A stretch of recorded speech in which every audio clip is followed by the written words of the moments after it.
एक महान योद्धा होने के बावजूद भी एकलव्य महाभारत का एक भोला बिसरा अध्याय बनकर रह गया।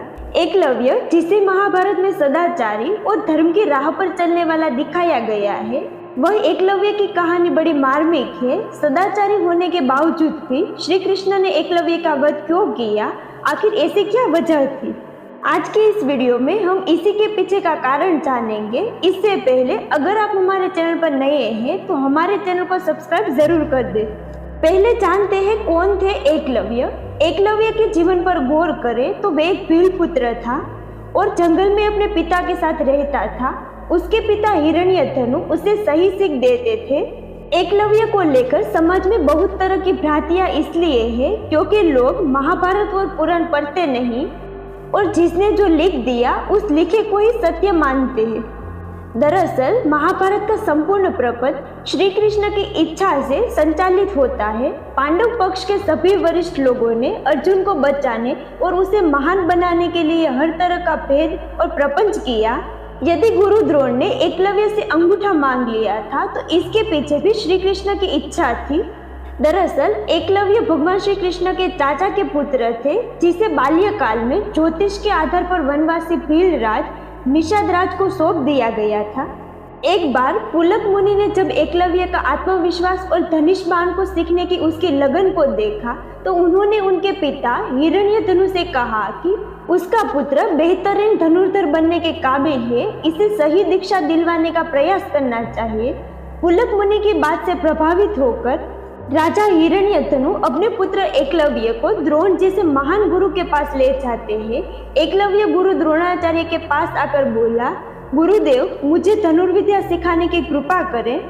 तब गुरु द्रोणाचार्य के समक्ष धर्म संकट उत्पन्न हुआ क्योंकि उन्होंने भीष्म पितामह को वचन दे दिया था कि वे केवल कौरव कुल के राजकुमारों को ही शिक्षा देंगे और एकलव्य राजकुमार तो थे लेकिन कौरव कुल से नहीं थे। अंततः द्रोणाचार्य ने एकलव्य से कहा, मैं विवश हूँ, तुम्हें धनुर्विद्या नहीं सिखा सकूंगा। एकलव्य घर से निश्चय करके निकला था कि वह केवल गुरु द्रोणाचार्य को ही अपना गुरु बनाएगा। द्रोण की ओर से इनकार करने के बाद हिरण्यधनु तो वापस अपने राज्य लौट आए, लेकिन एकलव्य को द्रोण के सेवक के तौर पर उन्हीं के पास छोड़ गए। द्रोण की ओर से शिक्षा ना देने के बाद भी एकलव्य ने हिम्मत नहीं हारी। वह सेवकों की भांति उसके साथ रहने लगा। द्रोणाचार्य ने एकलव्य को रहने के लिए एक झोपड़ी दिलवा दी। एकलव्य का काम बस इतना होता था कि जब सभी राजकुमार बाण विद्या का अभ्यास करके चले जाए तब वह सभी बाणों को उठाकर वापस तरकश में डालकर रख दे। जब द्रोणाचार्य अपने शिष्य को अस्त्र चलाना सिखाते थे तब एकलव्य भी वही छिपकर द्रोण की हर बात हर सीख को सुनता था। अपने राजकुमार होने के बावजूद एकलव्य द्रोण के पास एक सेवक बनकर रह रहा था। एक दिन अभ्यास जल्दी समाप्त हो जाने के कारण कौरववंशी सभी राजकुमार समय से पहले ही लौट गए। ऐसे में एकलव्य को धनुष चलाने का एक अदद मौका मिल गया, लेकिन अफसोस उनके अचूक निशाने को दुर्योधन ने देख लिया और द्रोणाचार्य को इस बात की जानकारी दी। द्रोणाचार्य ने एकलव्य को वहां से चले जाने को कहा।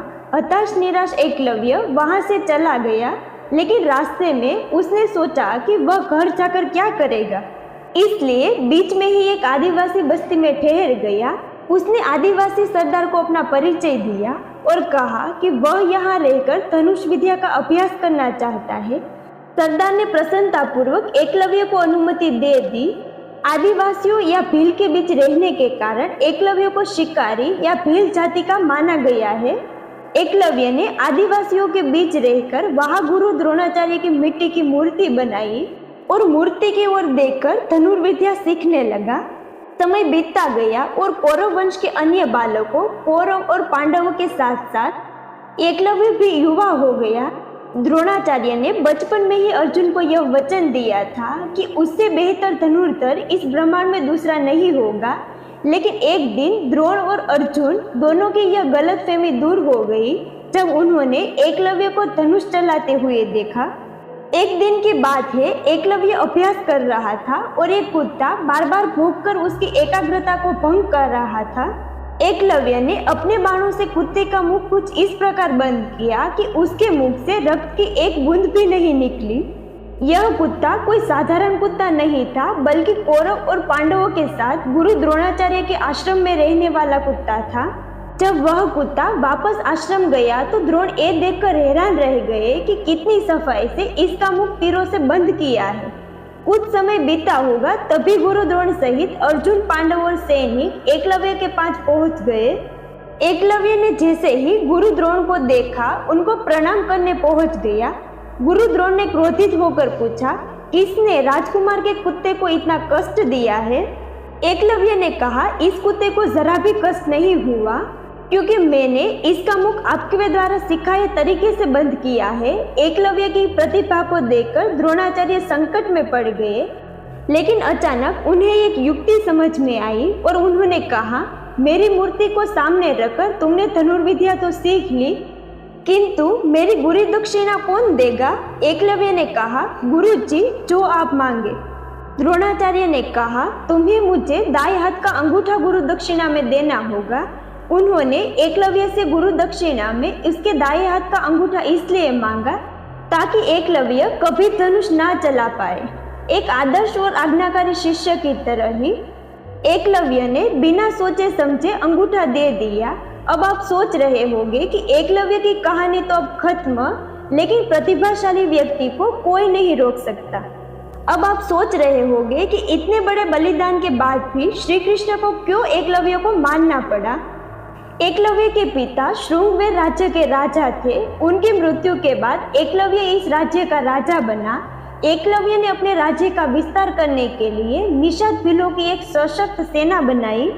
एकलव्य अपनी विस्तारवादी सोच के चलते जरासंध से जा मिला। जरासंध की सेना की तरफ से उसने मथुरा पर आक्रमण करके यादव सेना का लगभग सफाया कर दिया था। इसका उल्लेख विष्णु पुराण और हरिवंश पुराण में मिलता है। यादव सेना के सफाये होने के बाद यह सूचना जब श्री कृष्ण के पास पहुंची तो वे भी एकलव्य को देखने को उत्सुक हो जाते हैं। दाहिने हाथ में महज 4 उंगलियों के सहारे धनुष्मान चलाते हुए एकलव्य को देखकर वे समझ जाते हैं कि यह पांडवों और उनकी सेना के लिए खतरनाक साबित हो सकता है। तब श्री कृष्ण का एकलव्य से युद्ध होता है और इस युद्ध में एकलव्य वीर गति को प्राप्त होता है। एकलव्य की वीर गति को प्राप्त होने के बाद उसका पुत्र केतुमान सिंहासन पर बैठता है और वह कौरवों की सेना की ओर से पांडवों के खिलाफ लड़ता है। महाभारत युद्ध में वह भीम के हाथ से मारा जाता है। आज की इस वीडियो में बस इतना ही। हमारी ये वीडियो आपको कैसी लगी हमें कमेंट करके जरूर बताइए।